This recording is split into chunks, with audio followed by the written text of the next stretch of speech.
안녕하세요 여러분, 반갑습니다. 한달연구 튜터를 맡고 있는 백우인이고요. 여러분과 함께 진행하고 있는 책이 있죠. 바로 해겔의 역사 철학이고요. 김균진 교수님의 저서입니다. 우리가 벌써 오늘이 6번째 시간을 맡고 있어요. 그리고 우리가 어디까지 했냐면 지난 시간에 놀라지 마세요 여러분, 우리가 531페이지까지 벌써 여기까지 읽었습니다. 정말 시간 빠르죠. 어떠신가요 여러분? 저는 이 책을 읽으면서 상당히 재밌게, 그러면서 뭔가 이렇게 잘근잘근 씹어서 입안에 쏙 넣어주는 듯한 그런 느낌을 받고 있거든요. 여러분은 어떠신가요? 그리고 여러분, 제가 이제 이 책을 읽으면서 이 해겔의 이 역사 철학을 공부하면서 이 자유주의 신학을 시작으로 해서, 그러니까 칸트 이래로 이 자유주의 신학, 그리고 이제 바르트, 신전통주의죠. 바르트, 그 다음에 슐라이마우, 나중에 에밀 브루너, 이렇게 그 불트만, 몰트만 쭉 이렇게 그 현대신학의 그 계보가 쭉 나오잖아요. 그 책을 같이 공부하면 너무 좋겠다 생각이 들었어요. 그래서 찾아봤더니 바로 이 책이 있는 거예요. 짜잔! 바로 김균진 교수님의 책인데요. 현대신학 가상사인데 너무너무 재밌는 거예요. 1040, 1040페이지에 해당하는 책인데요. 거의 벽돌 수준이죠, 여러분. 저는 벌써 책에다 이렇게 라벨을 다 붙여놨어요. 제가 라벨을 붙였다고 하는 건 이 책을 마치 벽돌을 깨듯이 다 읽겠다라고 하는 그런 투지가 담겨있는 뜻인데요. 여러분과 함께 이 책을 읽고 싶습니다. 6월 달에 시작을 하려고 하는데요. 어떠신가요, 여러분? 기대되지 않으세요? 너무너무 재밌어요. 칸트 이래로 자유주의 신학이 어떻게 해서 등장을 하게 됐고, 또 바르트는 그것을 왜 비판했고, 그리고 자연신학을 또 왜 비판하게 되었고, 쭉 그 계보가 쭉 나오면서 또 다양한 종류의 그 상황신학까지 다 다루고 있거든요. 그래서 이 책 한 권으로 우리가 그야말로 정말 그 현대신학의 그 오디세이아, 그러니까 그 대장정, 어떤 그 여정을 쭉 이렇게 나설 수 있는, 그래서 이 책을 다 끝마칠 때쯤에는 뭔가 마치 그 바늘귀로 이렇게 그 보석을 하나하나 깨는 것처럼 그런 그 지식의 꾸러미가 생기지 않을까 생각을 해봅니다. 6월 달에 기대해 주세요, 여러분. 자, 그 다음에 이제 시작을 해보도록 하겠습니다. 지난 시간에 여러분, 우리가 어디까지 말했냐면, 해겔이 정신을 사랑으로 이제 표현하는 그런 내용까지 공부를 했었어요. 정신, 이성, 사랑까지 쭉 공부를 했었고요. 그 다음에 이제 오늘 해야 될 게 뭐였냐면, 그 변증법적 삼위일체를 말할 때 그 신학적인 뿌리가 무엇이냐에 대한 이야기가 쭉 이제 펼쳐지고 있었고, 그 다음에 그가 이 종교적인 표상을 왜 그가 비판하려고 했고, 그래서 그가 왜 그 사유함, 철학을 강조했는지에 대해서 이제 본격적으로 파헤치려고 합니다. 오늘 그 공부할 내용이 상당히 또 재밌고요. 그리고 또 읽으면서 나름 감동되는 그런 문단들이 상당히 많이 있어요. 기대하셔도 좋겠습니다. 시작해 볼게요, 여러분. 거기 보시면 532페이지에서 세계사의 낚싯바늘인 삼위일체라고 되어 있습니다. 이 삼위일체가 다 이렇게 걸려져 있다라고 하는 거죠. 자, 거기 1번에 보시면 질문이 있는데요. 왜 해겔은 하나님의 삼위일체를 정신 혹은 사랑의 개념으로 풀이하느냐라는 질문이 있습니다. 자, 이에 대해서 뭐라고 이야기를 하냐면 두 번째 줄인데요. 삼위일체라고 하는 그 종교적인 표상의 한계, 그것을 극복하기 위한 거다, 이렇게 표현하고 있어요. 자, 그러면 이 종교적 표상의 한계가 도대체 뭐냐, 무엇을 한계라고 보고 있느냐, 다름 아닌 그 신인 동영론이라고 하는 표현인데, 제가 책에서 여러분들 한번 같이 읽어보도록 하겠습니다. 자, 어디를 보시냐면요, 위에서 네 번째 줄 보시면 인간의 관계, 그러니까 아버지, 아들, 성령, 그 관계, 그런 공식을 인간이 그 공식이라고 하는 것은 인간이 아닌 하나님을 마치 인간의 관계로 나타냈다고 하는 거예요. 이것이 바로 종교적인 표상이라고 하는 겁니다. 자, 그래서 두 번째 패러그래프 보시면 이 표상들은 영적인 것이 아니다. 아버지가 아들을 낳았다. 이것은 사유의 관계가 아니라 자연적인 관계에 속한다. 이렇게 표현하고 있습니다. 그래서 그것은 어떤 의미를 이제 표현하게 되는 거냐면, 쭉 내려가 보실게요.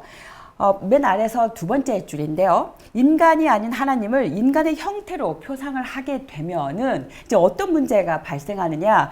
533페이지로 넘어오실게요. 거기서 세 번째 패러그래프에서 첫 번째 줄에서 그 표현하고 있습니다.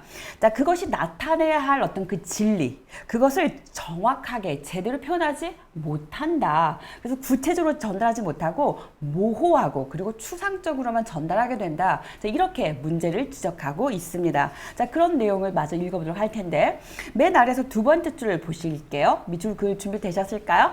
읽어보도록 하겠습니다. 자, 거기 보시면 하나님을 아버지, 아들이란 종교적 표상으로 나타낼 때 하나님의 이 진리는 뒤로 물러나고 아버지, 아들이라고 하는 그 표상이 경배와 찬양이 되어버린다. 이렇게 표현하고 있습니다. 그러니까 하나님과 아버지가 있을 때 하나님은 가려져 버리고 아버지라고 하는 그 표상이 경배와 찬양의 대상이 된다. 이렇게 이야기하는 것입니다.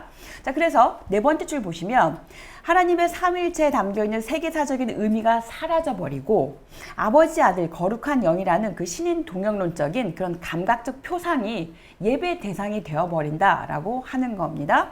자, 그래서 쭉 내려가 보시면 세 번째 패러그래프인데요. 세 번째 패러그래프에서 아래서 네 번째 줄 밑줄 그어보도록 하겠습니다. 자, 하나님이 감각적으로 직관된 혹은 표상된 자, 순수한 주체, 공허하고 막연한 일자를 가리키는 이름으로서의 이름. 자, 이렇게 마치 신인 동영론적인 그런 그 모델로 갖다가 이렇게 딱 앉혀버리면 이제 하나님에 대한 표상이 지금 방금 읽었던 내용 있잖아요, 여러분. 감각적이고 직관된 혹은 표상된 자, 이렇게 뭔가 막연한 일자, 이렇게 모호한 존재로 되어 버린다고 하는 겁니다. 그래서 이제 해겔은 그렇게 하지 않도록 그것을 막기 위해서 하나님이란 이름을 이제 피하고 어떻게 하느냐, 바로 아래 4번에서 이야기하는데요. 그러니까 하나님이라고 하는 이름을 직접적으로 딱 쓰는 것 대신에 뭐라고 하느냐, 정신 혹은 영, 이렇게 표현하는 것이 좋겠다. 이렇게 말하고 있습니다. 두 번째 줄 제가 밑줄 그어볼게요. 자, 하나님이란 이름을 피하고 하나님을 정신 혹은 영으로 표현하며 성부, 성자, 성령 사이에 일어나는 삼위일체적 사랑의 그 활동을 정신의 활동으로 나타낸다. 자, 여러분 어떠신가요? 동의가 되십니까? 자, 그는 하나님이라고 하는 그 표상이 너무 막연하고 모호한, 그래서 마치 하나님과 그 아버지를 이렇게 그 동일선상에 놓았을 때 우리가 하나님 그러면 아버지로 하나의 그 표상을 하게 되잖아요. 그러면 우리는 우리의 어떤 그 인간적인 경험 수준에서, 지적인 그 수준에서 마치 아버지처럼 생각을 해버린다는 거죠. 그래서 하나님은 가려져 버리고 하나님은 없어지고 아버지라고 하는 그 표상만 남게 되고, 그래서 우리는 경배와 찬양의 대상을 아버지에게 돌린다. 그 부분을 지적하는 것입니다, 여러분. 자, 그 다음에 또 어디 가시냐면 저는 535페이지, 여러분 여기는 맨 아래 문장은 계속 반복되기 때문에 읽어보시면 좋을 것 같고요. 아래서 네 번째 줄부터 쭉 한번 밑줄 그어두시면 유익할 것 같습니다. 자, 그 다음에 넘겨보시도록 할게요. 536페이지 보시면 정신은 세 가지 형식, 세 가지 요소로 관찰될 수 있다, 이렇게 표현하고 있습니다. 자, 두 번째 패러그래프인데요. 자, 그 첫 번째가 뭐냐면 그 자신 안에, 그 자신 가운데 있는 존재, 그리고 보편성의 형식이고, 그 다음에 두 번째는 현상, 특수화, 그리고 타자에 대한 존재 형식이고, 그 다음에 세 번째는 현상으로부터 자기 자신으로 돌아감의 형식이다, 이렇게 표현하고 있습니다. 자, 그 다음에 또 어딜 가시냐면 그 바로 아래인데요. 이 세 가지 형식 속에서 신적 관념이 전개가 되는데, 이 정신은 신적인 과정, 자기 구별과 구분과, 그리고 이 구분을 자기 자신 속에 다시 거두어 들이는 것, 그런 것의 과정이고 그러한 것의 반복이다라고 이야기하고 있습니다. 그래서 우리가 지난 시간에 이야기한 것처럼 그 정신의 자기 외화, 그래서 즉자가 되고, 즉자가 대자 상태가 되면서 뭔가 모순, 다름을 발견하게 되면서 부정적인 것을 부정하고, 그래서 고향과 지향을 통하게 되는 것이죠. 그래서 자기 자신에게 다시 돌아오는 거, 그 즉대자가 되는 거죠. 이런 식의 어떤 그 변증법적인 활동성의 그 공식을 늘 머릿속에 갖고 있으면 우리가 문장을 읽어나갈 때 그 도식에 비추어서 이해하시게 될 겁니다. 자, 그 다음에 또 넘겨보도록 할게요. 537페이지인데요. 거기 두 번째 패러그래프에서, 자, 그럼 이제 심각한 문제가 또 그 제기가 되는데, 삼위일체 하나님이란 종교적 표상을 변증법적 활동이라는 철학적 개념으로 파악할 때 과연 하나님이 인격성을 가진 존재라고 볼 수 있느냐? 이렇게 질문이 대두가 되는 거예요. 그 철학, 그 종교적인 표상, 감각적이고 종교적인 표상을 철학적인 그 용어로 뭔가 이렇게 구체화해서 딱 드러냈을 때, 그래서 하나님 대신에 정신 혹은 영 이렇게 표현했을 때, 그럼 인격적인 하나님이라고 우리가 말할 수 있어? 이런 질문이라고 보시면 될 텐데요. 자, 우리는 이제 그 답을 어디서 보게 될 거냐면, 다음 페이지가 있는데 여러분, 이 질문에 또 다른 변주곡이 있어요. 인격적인 하나님이라고 말할 수 있어? 라고 하는 질문과 함께 또 어떤 질문이 나올 수 있냐면, 여러분 제가 내려가 볼게요. 세 번째 줄 내려가시면 해겔의 종교의 그 변증법에서 종교의 완성은 종교의 종언 혹은 종교의 해체가 아닌가? 이렇게 묻고 있어요. 그러니까 종교적인 표상이나 감각적인 표상을 이것을 이렇게 그 고양시켰을 때 종교적이고 뭔가 감각적인 표상은 불완전해. 뭔가 구체적이지 못해. 그래서 철학적인 용어를 가지고 표현할 때 훨씬 더 하나님을 더 잘 표현할 수가 있어 라고 말해버리면 마치 철학이 종교보다 더 위에 있는 것처럼 보이고, 또 마치 이 종교적인 것들은 의미가 없어져 버리는 것처럼 이렇게 읽혀질 수가 있잖아요. 그래서 종교가 다 해체되는 거 아니야? 이런 질문도 나올 수가 있다는 겁니다. 자, 이에 대해서 해결은 뭐라고 말하느냐? 넘겨보실게요. 자, 538페이지인데요. 자, 여기 보시면 종교적 표상 자체를 부인하는 게 아니야. 그것은 하나의 내용인 거지. 뭔가 내용이 있어야 이걸 가지고 그 제대로 된 표상을 만들어낼 거 아니야. 그러니까 하나의 어떤 그 철학적인 내용, 철학적인 것을 담아낼 수 있는 내용인 거지. 그래서 반드시 있어야 되는 거야. 라고 종교적인 표상에 대해서 이야기하고 있습니다. 자, 읽어보도록 할게요. 자, 538페이지고요. 세 번째 패러그래프입니다. 아래서 몇 줄 올라가시냐면 네 번째 줄 올라가실게요. 아래서 네 번째 줄. 자, 준비되셨습니까? 밑줄 긋도록 하겠습니다. 거기 보시면 자, 종교적 표상 자체를 부인하지는 않는다. 그렇게 되어 있죠. 오히려 종교적 표상을 철학적 사상과 개념에 대한 근거와 전제로 보고 있다. 이렇게 이야기하고 있습니다. 자, 중요한 포인트 동그라미 치셔야겠죠. 철학적 사상과 개념에 대한 뭐다? 근거다. 동그라미. 그 다음에 하나의 뭐다? 전제다. 동그라미. 그러니까 그게 없으면 안 되겠죠. 근거라고 하는 것은 하나의 어떤 그 그라운드가 되는 거잖아요. 근데 그라운드가 없으면 그 철학적인 어떤 그 사상, 사유를 담아낼 수가 없으니까 그래서 반드시 근거와 전제로서 이 종교적인 표상은 필요하다. 이렇게 말하고 있습니다.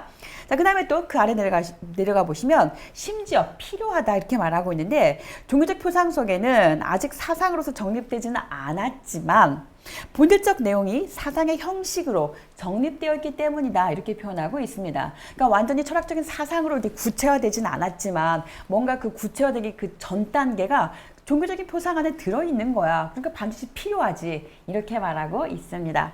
자, 그 다음에 또 위에서 세 번째 줄 보시면요. 또 해겔은 이 문제를 신화와 종교 일반을 통해서 설명하고 있습니다.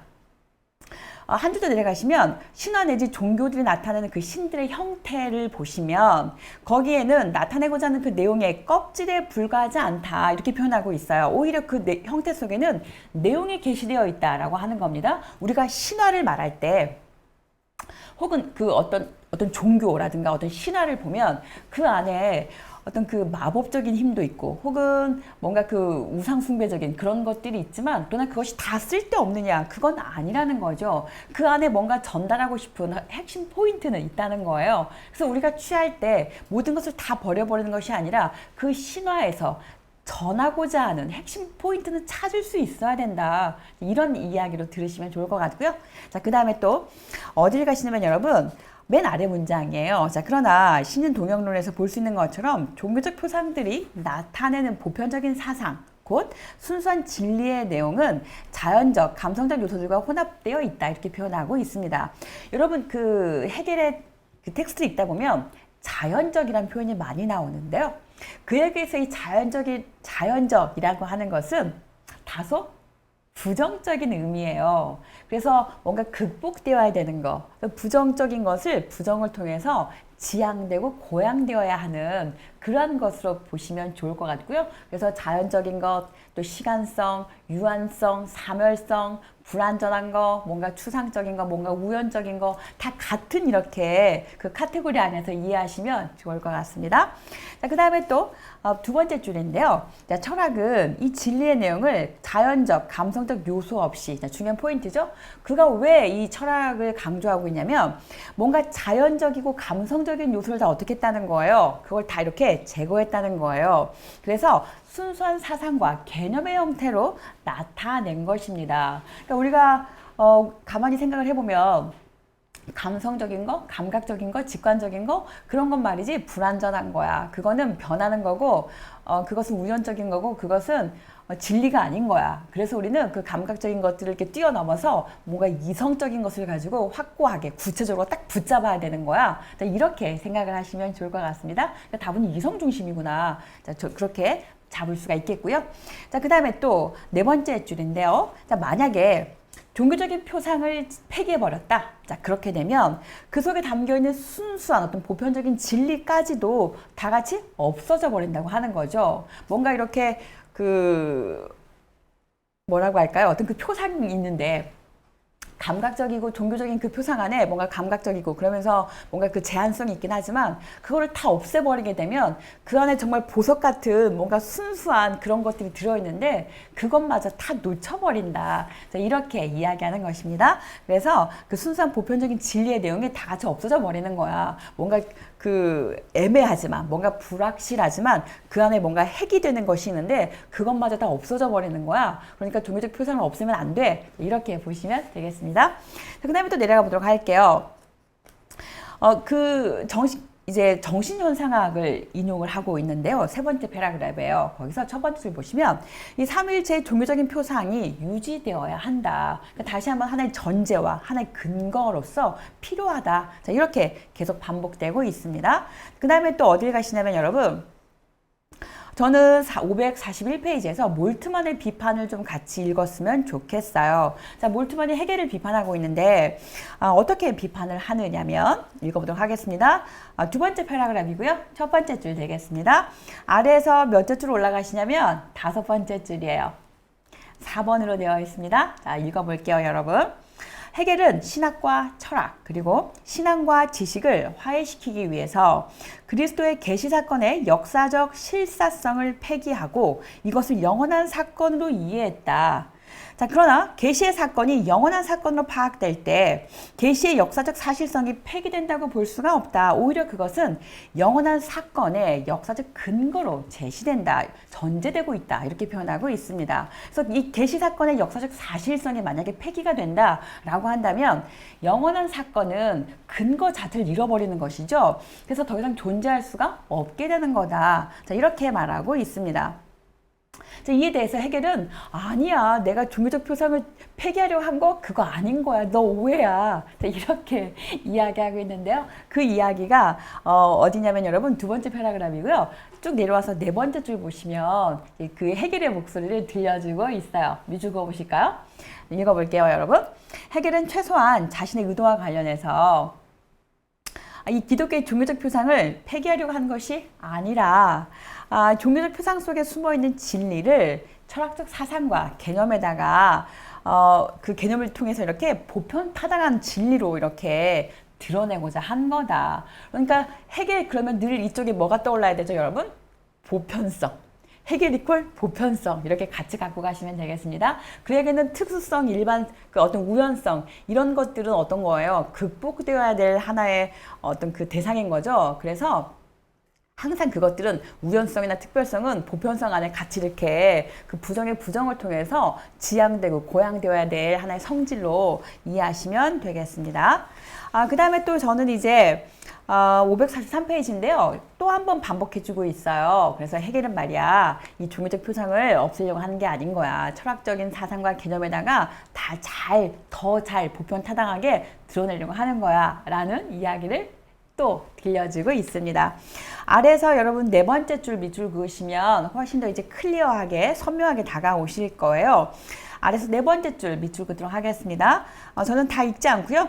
해겔은 이 삼일체 세계사적 의미를 드러내고 세계사의 과정을 하나님과 세계의 화해 역사 그리고 하나님의 섭리와 통치 역사로 파악하고자 했다. 자, 그는 세계사를 인간의 욕망이 결정하는 인간의 역사가 아니라 정신으로서의 하나님이 다스리는 정신의 역사로 드러내고자 했다. 자, 이렇게 이야기하고 있습니다. 자, 넘겨보실게요. 자, 그 다음에 544페이지 가면은요. 대부분 사람들이 다 오해하고 있는 해겔의 변증법에 대해서 또 한 번 선명하게 이야기하고 있습니다. 거기 보시면 4번에서 정, 반, 합은 해겔의 변증법이 아니다. 이렇게 표현하고 있습니다.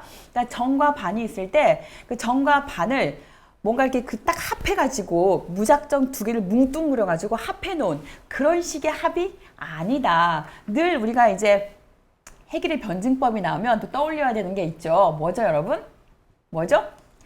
구별과 통일. 그러니까 구별되어 있으면서 통일성 안에 같이 모아지고 또 통일성 안에서 또 구분이 지어지는 거. 그게 이제 해겔의 변증법인 거잖아요. 그 도식 머릿속에 잡고 계시면 될 것 같습니다. 그래서 어딜 가시냐면 이제 545페이지예요. 해겔이 말하는 그 변증법에 대해서 또 선명하게 설명하고 있는데요. 두 번째 패러그래프 첫 번째 줄입니다. 읽어볼게요. 자, 이 필자가 김균준 박사님이 이해한 해겔의 변증법은 뭐냐면 부정적인 것의 부정을 말한다. 밑줄 한번 딱 그으실게요. 부정적인 것의 부정이다. 그래서 정반합이 아니라 부정적인 것의 부정이 다시 말해서 이제 그 세 번째 줄인데요, 여러분. 정신의 자기 외화를 통한 정신의 대자로 세워진 대상세계 모든 것에 포함되어 있는 그 부정적인 것을 부정하겠죠? 그래서 이 대상세계의 현실이 다시 이제 어떻게 돼야 되는 거죠? 절대 진리와 딱 이렇게 만나야 되는 거죠. 그걸 뭐라고 합니까? 절대적인 화해다. 이렇게 표현하고 있죠. 그래서 그 절대적인 화해, 그래서 절대적인 진리로 들어가는 거. 자, 그래서 끊임없이 어떤 그 중재, 넘어감, 고양, 지양 다 그런 내용들이 이 변증법이라고 하는 표현 안에 녹아들어 있습니다. 그래서 여러분 거기다가 변증법에다 동그라미 딱 치시고 같이 적어두시면 좋을 것 같아요. 넘어감, 중재, 지양, 그리고 고양 전부 다 그 변증법을 설명해내는 그러한 이야기들입니다. 바로 그 아래 나오죠, 여러분. 2번은 상당히 중요합니다. 별을 좀 그려주시고요. 우리가 그 지향에 대해서 세 가지 의미로 알고 있는 것이 아주 유익한데요. 거기 보시면 두 번째 줄에 제거하다가 있습니다. 제거하다 동그라미. 그 다음에 고양하다. 고양하다라고 하는 것은 들어 올리다라고 하는 거죠. 뭔가 이렇게 업그레이드 되는 거. 그런 거 상상하시면 좋을 것 같고요. 그 다음에 보존하다. 이 세 가지가 있습니다. 그러니까 해겔이 말하는 지향이라고 하는 것은 그 부정적인 것을 부정한다고 할 때 부정적인 것이 다 없어져 버려야 돼. 그게 아닌 거예요. 어떻습니까? 여기 보시면 보존하다라고 하는 의미도 들어있잖아요. 그러니까 그 부정돼야 될 것을 그것을 가지고 뭔가 새롭게 만들어가는 거죠. 이것이 또 하나의 그 새로움의 재료가 되는 거예요. 그러니까 다 버려버리고 폐기돼 버리고 그런 것이 아니라 이것을 가지고 마치 그 뭡니까? 어린아이들이 그림을 그릴 때 그 선을 그리다가 삐뚤빼뚤하면 아 이거 틀렸어 잘못 그렸어 해가지고 구겨가지고 버려버리잖아요. 이런 식의 버려버리는 것이 아니라 설령 삐뚤삐뚤해졌지만 그걸 가지고 또 다른 모양으로 어떤 또 다른 작품으로 만들어갈 수가 있는 거잖아요. 그런 상상을 해보신다면 이 그 지향의 의미가 조금 더 와닿지 않을까 생각을 해봅니다. 그래서 한 번 더 이야기하자면 지향이라고 하는 것은 제거하다, 그러니까 없애다라고 하는 뜻이 있지만 그것을 다 폐기 처분해서 아예 소멸시켜버리는 그런 의미냐? 그건 아니라는 거예요. 자, 그러한 전거로서 보존하다라고 하는 의미가 있다는 거. 그래서 들어 올리는 거, 고양시키는 거. 자, 그런 의미가 다 같이 들어 있습니다, 여러분. 자, 여러분 이제 확실하게 이 해겔이 말하는 그 지향의 의미가 어떤 의미인지 아시겠죠? 자, 지향의 의미 세 가지 꼭 기억하기 바랍니다, 여러분. 그 다음에 또 이제 어디 가시냐면 아래서 네 번째 줄에 중재 있습니다. 중재 동그라미 키워드죠? 동그라미. 그 다음에 맨 아래 두 번째 줄 끝에 넘어감 동그라미 딱 치시면 됐죠, 여러분? 넘기겠습니다. 자, 그 다음에 또 어디를 가시냐면 이제 저는 쭉쭉 넘어갈게요. 쭉 넘어가서 이제 계속 그 비슷한 이야기가 또 계속 펼쳐지고 있기 때문에 이렇게 해서 쭉 넘어가도록 하겠습니다. 저는 549페이지 5번으로 넘어갈게요. 정신의 부정성에 기초한 발전의 원리 이렇게 표현하고 있는데 발전 동그라미 딱 쳐보실게요. 여러분 발전. 자, 발전이라고 할 때 우리가 이 발전이라고 하면 뭔가 도달해야 될 곳이 있잖아요. 계속해서 끊임없이 발전해 가서 결국은 어디에 갈 거야? 신적 정신, 절대지에 이르게 되는 거잖아요. 그러니까 어떤 그 오메가 포인트가 딱 있단 말이에요. 그러니까 뭔가 이렇게 향해서 나아가겠죠? 뭔가 향해서 나아가서 도달할 지점이 있다라고 하는 것은 어떤 사유가 녹아 있는 겁니까? 목적론적인 어떤 그 세계관이 놓여 있는 거겠죠. 그래서 항상 뭔가를 향해서 뭔가를 지향하는 바가 있다. 그걸 생각해 보시면 좋을 것 같고요. 그 다음에 이 발전에 대한 의미를 가지고 이제 마르크스가 나중에 또 비판하고 있는 지점도 많이 있습니다. 그 다음에 또 발터 베냐민의 경우도 이 발전의 개념에 대해서 그 비판을 가하고 있었죠. 그거는 우리가 지난 2달 전에 읽었나요? 우리가 현대철학, 바울과 현대철학 공부할 때 그때 세세하게 다뤘던 내용이 있는데 그 책을 참고하시면서 이 헤겔의 이 발전의 원리가 어떻게 비판되었고 어떻게 사용되었는지 어떻게 그 도구로 사용되었는지 한 번 더 점검해 보시면 좋을 것 같습니다. 그 다음에 또 어딜 가시냐면 여러분 쭉 좀 넘겨볼게요. 550페이지인데요. 거기 보시면 그 보존과 변용이라고 하는 표현이 나와 있습니다. 이것은 우리가 방금 전에 앞에서 읽었던 지향의 개념과 같이 이해하시면 좋을 것 같습니다. 그러니까 보존, 변용. 그 폐기 처분해버리는 것이 아니라 보존 그대로 갖고 있으면서 변용 들어 올려지게 되는 거죠. 좀 더 나은 모습으로. 자, 그렇게 이해하시면 되겠고요. 자, 그런 이야기가 쭉 나오고 있고요. 551페이지 가시면 아주 또 멋진 표현이 하나 나와 있습니다. 이 표현을 같이 밑줄 긋고 싶은데요. 저는 맨 아래에서 두 번째 줄 밑줄 그어봤어요. 새로운 변화와 진보가 있다. 한 줄 더 위에 올라가시면 정신의 해 아래에서는 형편이 다르다. 자, 새로운 변화와 진보가 있다. 그런 거 마저 그어볼게요. 정신적 기초 위에서 일어나는 변화 속에서만 새로움이 나타난다. 자, 이것은 무엇과 지금 이렇게 비교하고 있는 거죠?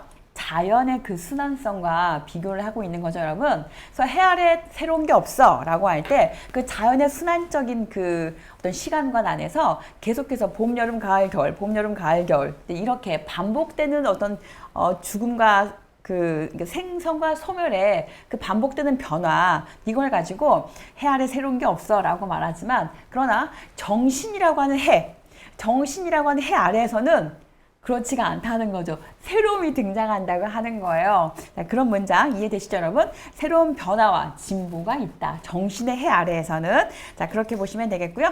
자, 넘겨보도록 하겠습니다. 저는 552페이지를 상당히 재밌게 읽었어요. 거기 보시면 완전성의 충동이라고 하는 표현이 나오는데 세 번째 줄이에요. 완전성의 충동. 동그라미 딱 쳐보실게요. 이 완전성의 충동이 바로 뭐다? 모든 사물의 원리다 이렇게 말하고 있었죠. 여러분 그 완전성의 충동이라고 하는 건 무엇입니까? 부정적인 거잖아요. 뭔가 다름이 있어? 뭔가 모순이 있어? 뭔가 한계성이 있어? 그렇다면 어떻게 해야 되는 거지? 그것을 이렇게 깨달았을 때, 그것을 자각했을 때, 인식했을 때 거기가 바로 뭐가 되는 거예요? 터닝 포인트가 되는 거잖아요. 그래서 그것을 극복하고 그것을 넘어가기 위해서 뭔가 고투하게 되는 거죠.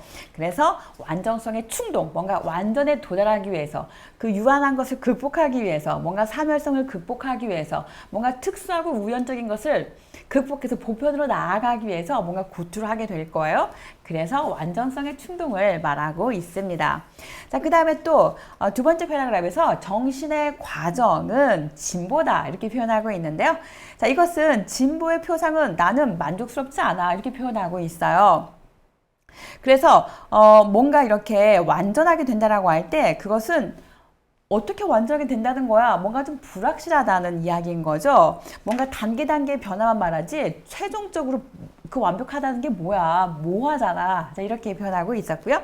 자, 그 다음에 어딜 가시냐면 그 세 번째 패러그래프였고요. 아래에서 몇 줄 올라가시냐면 네 번째 줄인 거예요. 그래서 헤겔은 이제 진보를 말할 때 뭔가 도달해야 될 그 목표가 무엇이냐 선명하고 뚜렷하게 말할 수 있어야지. 자, 헤겔은 그렇게 말하면서 그래서 해겔은 뭘 말하냐면 정신의 그 자기 활동으로서 뭔가 그 절대치에 도달하는 거기, 절대치라고 하는 거기, 절대 정신이라고 하는 거기가 발전의 목표 지점이잖아. 말하자면 골 라인이 되는 거죠. 거기 딱 이렇게 도달해야 되는 목적지. 자, 이렇게 말하고 있습니다. 자, 그 다음에 553페이지 가시면요. 이 정신을 통해서 그러면 주어지는 그 절대 정신을 통해서 주어지는 그 목표는 뭐냐? 다름 아닌 자유다. 이렇게 표현하고 있었는데요. 첫 번째 패러그래프에서 아래서 세 번째 줄 읽어보실게요, 여러분. 저는 이 문장 너무 마음에 들었어요. 역사는 정신을 통해 주어지는 목적, 곧 모든 인간의 자유의 실현. 그것을 궁극적인 목적으로 한다. 이렇게 표현하고 있었습니다.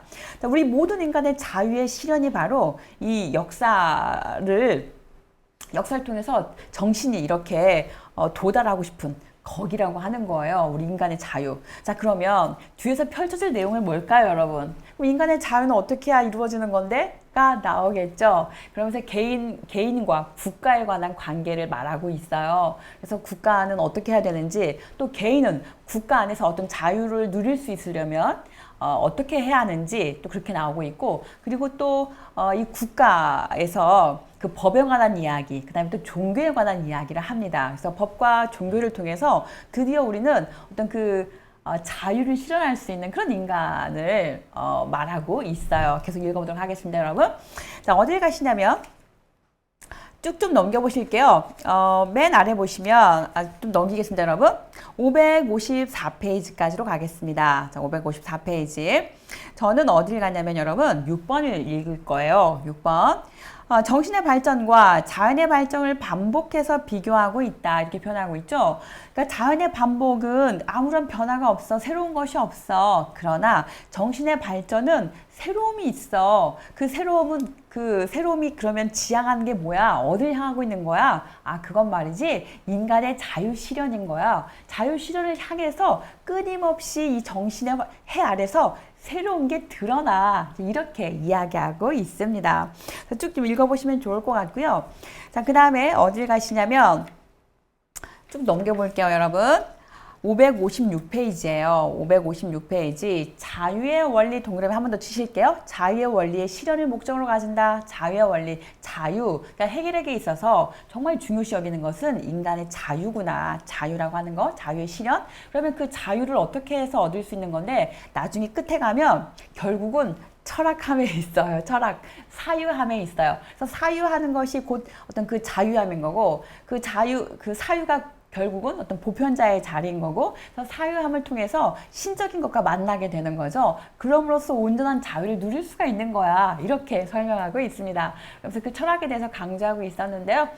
계속 읽어보도록 하겠습니다. 자, 어디까지 가시냐면 556페이지 첫 번째 줄 한 번 더 밑줄 긋고 가실게요. 8번 있습니다. 두 번째 패러그래프 첫 번째에서 역사의 현실이 끊임없는 발전의 과정 속에 있다. 밑줄 한번 그어 보실게요. 자, 그러면 그 현실이라고 하는 건 어떤 현실이냐? 우리가 앞부분에서 들었어요, 여러분. 현실적인 것이 이성적인 것이고 이성적인 것이 현실적인 것이다 라고 할 때, 자, 그 말은 어떤 그 국가 체제에 대해서, 현재 국가 체제에 대해서 뭔가 영합하기 위한, 뭔가 잘 보이기 위한, 마치 그 푸들 강아지가 주인에게 막 꼬리 흔들면서 막 잘 보이기 위한 그런 맥락이 아니었다는 거죠. 그 당시에, 해겔이 살고 있던 그 당시에 그 어떤 정치 형태, 국가 형태에 대해서 비판을 가하는 것으로 우리가 읽어야 된다. 그 행간을 잘 읽어야 된다. 이렇게 이야기하고 있었는데요. 그러니까 실제로는 이성적인 것이 현실적인 것이고, 현실적인 것은 이성적인 것으로 이렇게 통치가 이루어져야 되는데, 실제 그 사회, 그 국가는 그렇지가 못하다. 그래서 하나의 당위성을 말하면서 현실 비판하는 그런 목소리로 들어야 되는 게 이 해겔의 이야기였는데, 자, 보시면 여러분 557페이지 가실게요. 자, 어딜 보시냐면 저는 이 문장이 좀 같이 읽으면 좋겠다 싶었는데 두 번째 패러그래프이고요. 위에서 이렇게 내려가 보실게요. 몇 줄도 내려가시냐면 6번째 줄이에요. 자, 이성 안에서 인지되는 것은 하나님 자신이 아니라 하나님의 진리, 하나님의 모상이다. 이것이 곧 창조된 세계다. 이렇게 표현하고 있습니다. 그러니까 그 이성 안에 뭐가 들어있는 거죠? 하나님이 이렇게 있는 거고, 하나님의 진리가 들어있는 거예요. 그래서 하나님의 진리가 현실적으로 딱 드러나야 된다는 거죠. 그런데 실제로는 그렇지가 못하더라. 이렇게 지적하는 것으로 보시면 되겠고요. 자, 넘길게요. 자, 어디를 가시냐면 558페이지입니다. 저는 이 문장을 읽으면서 그 누굽니까? 데리다인가요? 데리다 차연의 개념인가요? 그 내용이 조금 생각이 났는데 아래서 두 번째 줄 읽어보실게요. 거기 보시면 아주 멋진 문장이 있어요. 준비되셨을까요? 읽어보도록 하겠습니다. 지금 여기에 있는 현실, 지금 여기 있는 현실, 이것은 이미 완성된 것이 아니라 더 높은 진리의 세계를 향해서 지향되어야 하며 미래에 완성될 것으로 생각해야 한다. 이렇게 표현하고 있습니다. 답은 종말론적인 거죠, 지금. 그래서 우리가 지금 현재 여기서 살고 있는 이 삶의 모습이 이게 끝인가 봐. 나는 나의 이 모습은 이대로 여기가 끝인가 봐. 혹은 나는 지금도 충분히 만족해. 나는 이 상태에 머물러 있을래. 이렇게 하면 안 되겠죠. 여기는 이미 완성된 게 아닌 거예요. 지금 우리가 여기에서 설령 만족스럽든 혹은 만족스럽지 않든 지금 현재 여기는 완성이 아닌 거죠. 정말 그 도상에 있는 거죠. 여정 가운데, 과정 가운데 있다는 거예요. 그래서 우리가 가야 할 곳은 어디입니까? 더 높은 진리를 향해서 계속 이렇게 나아가야 되는 거예요. 한 걸음 한 걸음 한 걸음 나아가야 되는 거죠. 그렇기 때문에 우리는 끊임없는 어떤 그 영적인 고투, 또 그 우리가 살면서 늘 수도 없이 많은 어떤 그 선택의 기로에 놓여 있잖아요. 늘 갈등과 선택이 놓여 있는데 그 무한된 그런 반복들을 통해서 그것이 마치 어제의 나, 오늘의 나 하나도 변한 게 없어. 맨날 다람쥐 쳇바퀴 돌듯이 그날 같고 똑같아. 변한 게 없어. 라고 할지 모르지만 그럼에도 불구하고 이것은 똑같은 반복이 아니라는 거죠. 마치 그 나선형을 그리는 것처럼 계속해서 우리는 원을 그리지만 나선형을 그리면서 계속해서 이렇게 조금씩 도약하고 고양되어져 나가는 그런 하루하루의 삶을 살아가고 있다는 것이고요. 이런 삶들이 계속해서 결국은 어디를 지향하느냐? 여기 도달할 곳이 있잖아요. 신적 정신, 절대 정신, 절대지 거기까지 도달하게 되는, 그래서 마지막 때에 가서야 모든 게 다 완성하게 되는 거야. 지금 다 과정인 거야. 끝까지 가봐야 아는 거야. 종말의 때에 가서야 알게 되는 거야. 이렇게 이해하시면 되겠습니다. 어떠신가요, 여러분? 다소 저는 이 문장 읽으면서 막 뭐라고 할까 좀 기분이 좋았어요. 뭔가 어깨에 좀 힘도 들어가고 의기소침했던 그 요 며칠 좀 있었는데 다시 힘을 얻을 수 있는, 그래 뭐 또 열심히 해보자. 오늘은 내가 비록 좀 시시하고 별 볼 일 없고 내가 오늘 너무 바보 같지만 그래도 나는 또 한 걸음 한 걸음 또 앞을 향해 나아가고 있으니까 나의 끝은 아직 오지 않았어.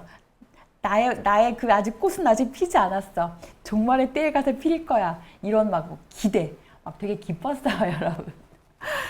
자, 그 다음에 또 넘어가도록 하겠습니다. 559페이지인데요. 그 발전의 과정을 해결은 뭐라고 표현합니까? 중재라고 표현하죠. 거기 11번의 첫 번째 줄입니다. 밑줄 긋고 넘어가도록 할게요. 자, 역사의 발전 과정을 뭐라고 한다? 중재라고 한다. 동그라미 하겠습니다. 그 중재에 대해서 조금 더 설명하고 있는데요. 자, 하나는 다른 것과 관계하는 한에서 존재할 뿐이다.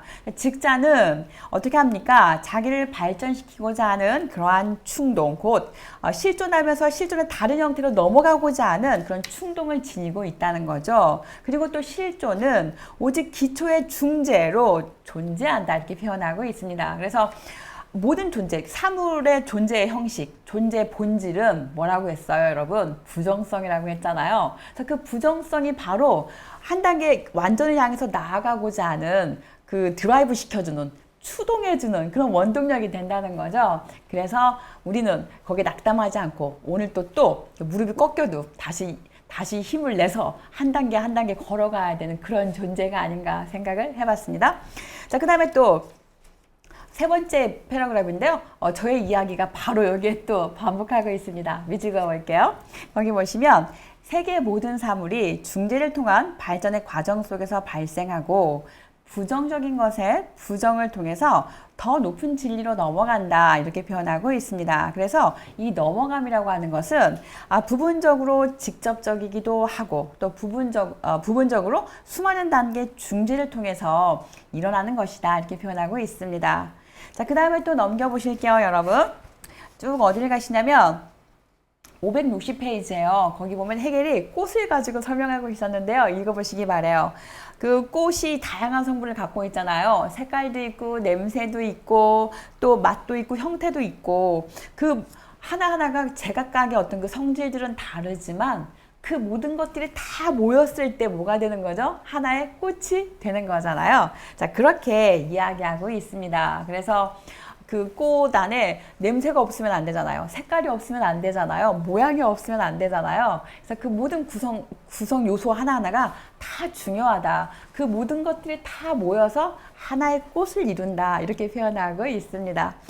자, 그 다음에 또 560페이지에서 12번 문장. 전 이 문장도 너무 매력 있었어요. 여러분은 이 문장 읽을 때 어떠셨어요? 함께 확인해 보실까요? 거기 보면 역사의 발전 과정을 해겔은 뭐라고 표현하냐면 정신이 자기 속으로 더욱 깊어지는 과정이다.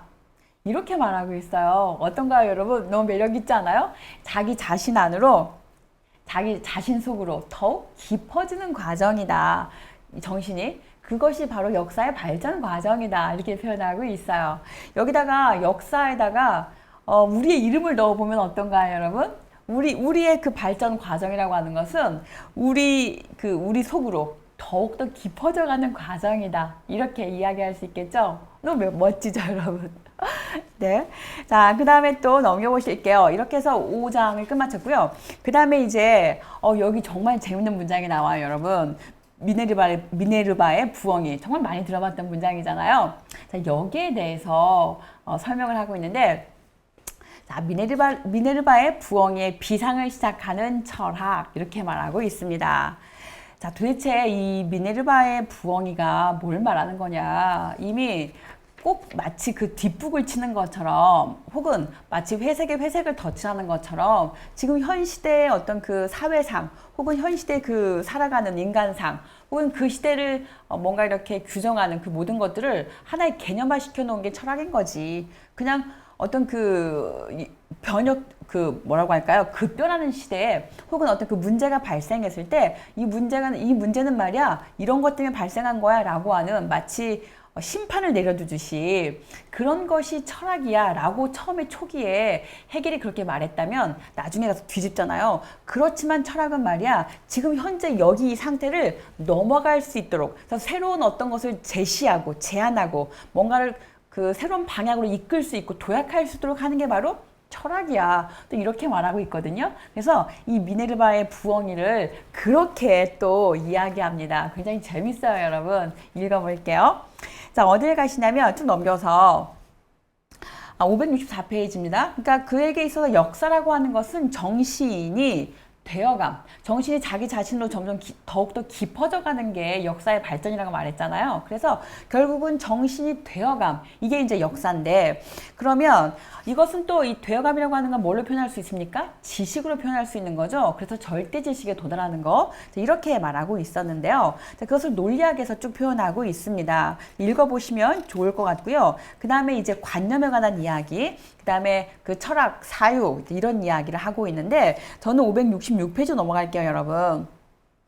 자, 거기에서 어디를 보시냐면 저는 좀 4번을 읽어보고 싶어요. 자, 철학과 현실을 어떻게 이야기하고 있는지 거기 4번 첫 번째 줄 보시면 철학과 삶의 현실이 내적 일치성을 갖는다면 그러니까 철학과 삶의 현실이 똑같아. 자, 그렇다면 철학은 삶의 현실을 그냥 반영하는 거울이다. 이렇게 보는 거죠. 자, 그럼 철학은 그 시대에 삶의 현실 속에서 일어나고 있는 정신의 변칙법적인 활동을 그냥 사상의 형식으로 나타낸 거다. 이렇게 표현하고 있는 거예요. 그러니까 이런 거죠. 뭔가 문제가 발생해서 어떤 전쟁이 있고 뭔가 그 갈등이 있고 어떤 이슈가 등장했을 때 그것을 하나의 그 사상에다가 딱 담아 내놓은 거예요. 그래서 어떤 문제들이 막 이렇게 복잡하게 했을 때 그거를 아주 간략하게 개념화해서 딱 이렇게 만들어 놓은 거죠. 그래서 마치 그것을 하나의 거울로 보는 것처럼 어떤 그 복잡한 사태를 거울을 통해서 깔끔하게 딱 이렇게 요약하는 것처럼 그런 기능을 가진 게 철학이다. 말하자면 그런 이야기인 거죠. 그러니까 철학과 현실의 삶이 똑같은 거죠. 이렇게가 되면 철학의 기능은 뭐냐? 그냥 현실 그대로를 반영시켜주는 거울에 지나지 않는다. 그거는 뭐냐? 그 회색으로 칠한 그 벽에다가 그냥 회색을 또 한 번 더 칠해 놓은 거야. 철학은 그런 기능밖에 하지 않는 거야. 이런 식의 비판이었다면 나중에 후반기에 가서는 아니야. 철학은 지금 현재 상태를 넘어갈 수 있도록 하나의 사다리가 되어주는 중재자 역할을 하는 거야. 이렇게 딱 뒤집습니다. 자, 따라가 볼게요, 여러분.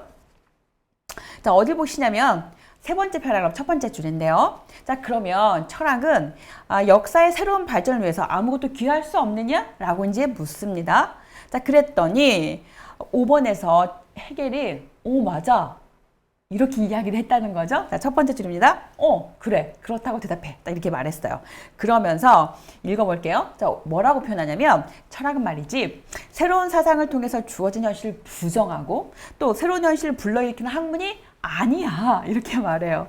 그러면서 이 주어진 현실을 그냥 하나의 어떤 그 사상의 형식으로 잘 표현해 놓은 거야. 잘 간추려 놓은 거야. 그게 철학인 거야. 이렇게 말했다는 것이죠. 그래서 그 시대의 철학은 다시 말해서 회색에 회색을 칠한 거야. 자, 이렇게 표현했다고 하는 겁니다. 그래서 이 철학사 서설에 해겔이 이제 그렇게 말했다는 거예요. 그래서 이 철학은 그의 시대를 넘어서지 못한다. 이렇게 말하고 있습니다. 쭉 좀 내려가 보실게요. 계속해서 그 철학에 대한 비판의 이제 목소리를 쭉 들려주고 있습니다. 쭉 넘겨보실게요. 567페이지에서 맨 아래 문장이에요. 자, 아래서 네 번째로 올라가시면 한 민족이 그의 그 구체적 삶을 벗어날 때 외적 실존과 생명의 내적인 것 사이에 튼튼한 끈이 끊어졌을 때 철학이 등장하는 거야. 그러니까 어떤 문제가 발생했을 때 철학이 등장한다는 것이죠.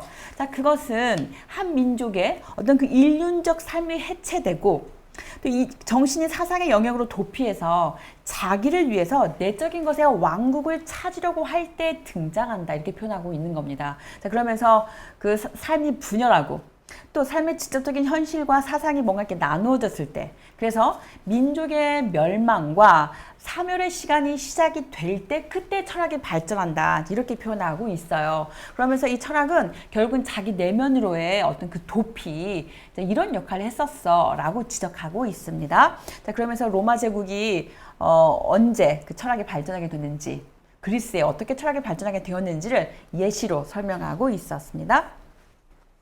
자, 그 다음에 쭉 넘겨서 569페이지예요. 자, 여기서부터 이제 또 반전이 일어납니다. 뭐라고 뒤집냐면 첫 번째 패러그래프이고요. 내려가 보실게요, 여러분. 위에서 몇 줄 내려가시냐면 8번째 줄이에요. 찾았을까요? 자, 어떻게 반전을 하냐면 그런데 해겔은 철학은 자유로운 행위다 이렇게 표현하고 있어요. 자, 여기서 우리는 키워드가 잘 보이시죠, 여러분? 뭡니까? 자유로운 동그라미 딱 치실게요. 철학은 자유로운 행위다라고 하는 거예요. 자, 철학은 주어진 상황에 묶여가지고 그 상황을 사상의 형식으로 그냥 이렇게 만들어 놓은 것이 아니야. 그 상황을 어떻게 하는 거죠? 넘어서게 한다는 거죠. 거기 이렇게 넘어가게 해서 뭔가 자유롭게 사유하고 또 이 자유로운 사유를 통해서 새로운 시대를 이렇게 끌어올 수 있는, 앞당겨 올 수 있는 그러한 기능을 가진 게 바로 철학이야. 이렇게 말하고 있습니다. 이 말을 듣는 순간 어떤가요, 여러분? 막 철학 공부를 해야 될 것 같지 않으세요? 제가 지금 서양 철학사 강의를 시작하고 있는데요. 관심 있는 분은 언제든지 참여하기 바랍니다. 자, 그 다음에 계속 읽어볼게요. 자, 세 번째 패러그래프인데요. 자, 여기서 해겔 철학의 양면성이 보여요. 이게 해겔이 철학에 관해서 그 두 가지 얼굴을 지금 보여주고 있는데 하나는 그거 말이야. 그 시대의 문제를 그냥 잘 요약해 놓은 하나의 거울 같은 거야. 뭔가 새로운 게 없어. 이제 이런 거라면 또 하나는 그 지금 현재 이 상황을 냉철하게 잘 비판해서 이 상황을 넘어가서 새로운 미래를 앞당겨 올 수 있는 그런 중재자 역할, 그런 엄청난 다리 역할을 하는 게 바로 철학이야. 이렇게 표현하고 있습니다. 자, 계속 읽어볼게요, 여러분. 자, 철학은 그 시대를 넘어서지 못하고 그 시대 상황을 거울처럼 반영하는 것이 하나가 있고, 자, 그 다음에 이와 동시에 자유로운 행위의 학문이다. 이렇게 표현하면서 그 철학의 기능에 대해서 이제 쭉 이야기를 합니다. 굉장히 재밌어요. 넘겨보실게요. 그 지혜를 상징하는 게 그 부엉이잖아요. 계속 읽어볼게요, 여러분. 거기 570페이지고요. 두 번째 줄 보시면 자, 미네르바의 부엉이는 이미 시작된 그 기존의 현실의 어둠을 확인하는 것에 그냥 불과했어. 자, 이렇게를 했다면 또 하나는 그 어둠 속에서 새로운 시대를 내다보는 새로운 시대의 선구자로 해석이 됩니다. 그러니까 이 미네르바의 부엉이가 미네르바의 부엉이는 그 황혼이 되었을 때야 날개짓을 시작한다 이렇게 이야기를 하잖아요. 그러니까 이미 다 문제가 다 일어나고 그러고 나면 그때서야 마치 거울을 비춰주듯이 날개짓을 하는 거야. 이렇게 뭔가 전혀 새로울 게 없어. 이런 해석이 있다면 그런데 지금 날개짓을 해서 다음 날을 이렇게 다음 날 새로움을 향해서 나아갈 거잖아. 이렇게 해석을 하고 있는 거예요. 그래서 새로운 시대를 내다보는 새로운 시대의 선구자로 이렇게 해석을 합니다. 그러니까 두 개가 지금 약간 다른 거죠, 서로. 자, 여러분은 어느 쪽에 이 미네르바의 부엉이를 두고 싶으신가요? 읽어볼게요, 계속. 철학사 서설에서 그 이야기를 다루고 있습니다. 거기 보시면 철학은 정신이 그 시대에 형성한 모든 형태의 한 측면이다. 그것은 시대 정신과 일치한다. 그래서 똑같다. 이렇게 말하고 있는데, 그런데 세 번째 패러그래프 보시면 두 번째 줄에서 그 시대 그 시대 위에 있다 이렇게 표현하고 있습니다. 그러니까 똑같이 동일선상에도 있지만 그 동일선상보다 위에도 있다. 그래서 이렇게 끌어올릴 수 있는 혹은 미래를 당겨올 수 있는 그런 지위에 있다 철학이 이렇게 보시면 되겠습니다. 그래서 571페이지인데요. 첫 번째 패러그래프에서 아래에서 올라가 볼게요. 아래에서 네 번째 줄인데요. 자, 철학은 정신의 더 발전된 규정, 정신의 내적 탄생지로서 그 시대를 먼저 형식적 측면에서 넘어서는 학문. 자, 키워드 넘어서는이죠. 넘어서는 학문. 곧 옛 시대의 종결을 알리는 동시에 새로운 시대의 시작을 내다보고 이를 가리키는 미네르바의 부엉이와 같은 학문이라고 말할 수 있다. 이렇게 표현하고 있습니다. 그러니까 그 현재 이 시대, 뭔가 문제시되고 있는 어떤 그 상황에 대해서 딱 종교를 딱 지어주면서 그 다음에 한 단계 도약할 수 있게 하는 그런 역할을 하는 게 바로 철학이다. 이렇게 표현하고 있습니다. 그래서 한 번 더 이 철학적인 사유에 대해서 강조를 하고 있는데요. 두 번째 패러그래프이고요. 아래서 세 번째 줄입니다. 이 철학적 사유가 얼마나 중요한지 강조하고 있는데 주어진 현실에 반영에 불과한 것이 아니라 이 현실을 부정하고 새로운 현실로 발전하는 기능을 가진 것이다. 이렇게 표현하고 있어요. 그러니까 해결에게 있어서 이 철학은 정말 중요한 거죠. 철학이다. 사유함이다. 사유함은 그 보편자의 자리다. 어떤 신적인 정신, 거기에 자리다. 어떤 절대 정신, 절대 지가 있는 그곳이다. 이렇게 같이 보고 있습니다. 상당히 중요하죠, 여러분. 자, 넘길게요. 자, 그 다음에 또 어디를 가시냐면 쭉쭉 넘길게요. 어디까지 가시냐면 여러분 573페이지인데요. 거기 보시면 이 미네르바의 부엉이가 어디서 나오는 말인지를 설명하고 있어요. 이것도 우리가 알고 있으면 유익하겠죠? 자, 4번이고요. 위에서 두 번째 줄 보시면 자, 법철학에서 다루고 있는데 자, 본래 로마 신화에 나오는 공예, 작업, 예술의 여신을 말한다고 합니다. 그래서 이 미네르바의 부엉이는 여신 미네르바를 늘 동반하는 신화적인 새 고요. 지혜를 상징한다고 합니다. 그래서 얘는 해석을 소극적으로 하는 것도 있고 조금 더 적극적으로 하는 게 있는데요. 자, 소극적인 해석은 뭐냐면 황혼역의 비상을 시작하는 미네르바의 부엉이는 이미 시작된 그날의 끝남을 알려주는 이 시대가 끝났어. 그걸 알려주는 어떤 소극적인 그런 해석이 있는가 하면 적극적인 해석 방법도 있는데요. 514페이지고요. 위에서 네 번째 줄이에요. 자, 어떻게 적극적으로 해석하냐면 자, 황혼역의 비상을 시작하는 부엉이는 어둠의 시간이 지난 다음에 그 다음에 올 새로운 아침이 있잖아요. 새 날을 알고 있다. 이렇게 표현하는 거예요. 자, 그것은 지난 하루의 시간을 종료하는 어둠 속에서 새로운 날이 태동하고 있음을 예시한다. 이렇게 말하고 있습니다. 그러니까 어둠이 내렸어. 황혼역이 되었어. 밤이 되어서 모든 게 끝났어. 정적 끝. 이게 아니라 새로움을 향해서 날개짓을 시작하는 거야. 새로움을 예고해 두는 거야. 선구자인 거야. 이렇게 적극적인 해석이 있다 말하고 있습니다. 자, 여러분 어떠신가요? 575페이지도 보시면 이 문장도 계속 반복하고 있는데 굉장히 멋진 문장이에요. 여러분 밑줄만 그어주세요. 첫 번째 패러그래프이고요. 아래에서 5번째로 올라가시면 미네르바의 부엉에 대해서 한 번 더 설명하고 있습니다. 쭉 그으실게요. 자, 그 다음 쭉 넘어가셔서 자, 576페이지인데요. 제가 여기까지 하고 쉬는 시간 좀 갖도록 할게요. 두 번째 패러그래프이고요. 거기 첫 번째 줄 보시면 철학이 자유로운 사유를 통해 생성되는 자유로운 사상을 그의 대상으로 갖기 때문에 그래서 철학은 모든 권위로부터 자유롭다 이렇게 표현하고 있습니다. 어떠신가요, 여러분? 철학이 왜 자유로운지, 그 사유가 왜 자유로운지를 한 번 더 설명하고 있었는데요. 자, 그 이야기가 또 6번에서 계속 이어지고 있는데 제가 잠깐 쉬는 시간을 가졌다가 2부에서 계속 이어가도록 하겠습니다, 여러분. 잠깐 쉬시고요. 커피도 한잔 하시고요. 가볍게 스트레칭도 하시고요. 잠시 후에 뵙도록 하겠습니다.